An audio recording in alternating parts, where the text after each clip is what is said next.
home. No cause was given.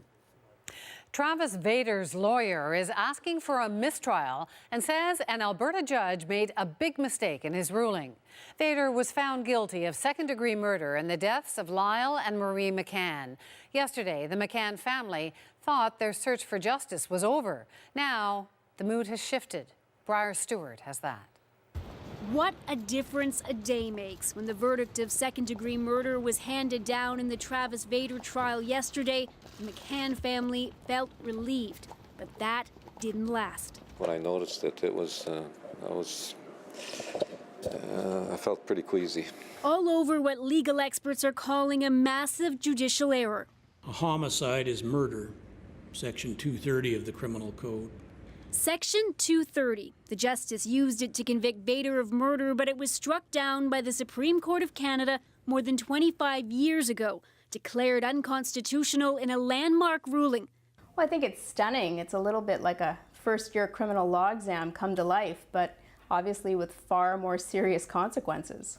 Because this now means that a case that's already spanned more than 6 years could now go on much longer. We would like to meet with the court and bring a motion for what's called a mistrial. In addition to writing a letter to the justice and the prosecution, today Vader's lawyer filed a notice to appeal.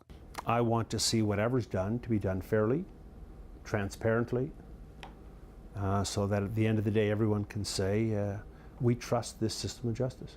If there is a new trial, Brian Barish says that couldn't happen until 2018, which he says would be far too much of a delay, so he believes the court should stay the charges. If that doesn't happen and there is a new trial, Vader could potentially be found not guilty or be convicted of the lesser charge of manslaughter. Manslaughter, frankly, would be a disappointment. Many who followed the high-profile case are left wondering how this could happen. But this former Alberta Chief Justice says we shouldn't be too surprised because there are several sections of the criminal code that are outdated but still on the books.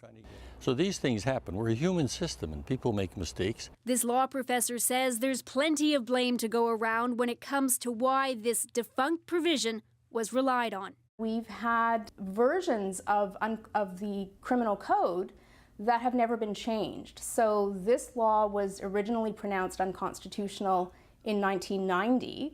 The federal Minister of Justice says there's currently a review underway to update the criminal code, but that's little help here. The next step in the Vader case was supposed to be sentencing, but all that's clear now, though, is that this is far from over. Briar Stewart, CBC News, Edmonton.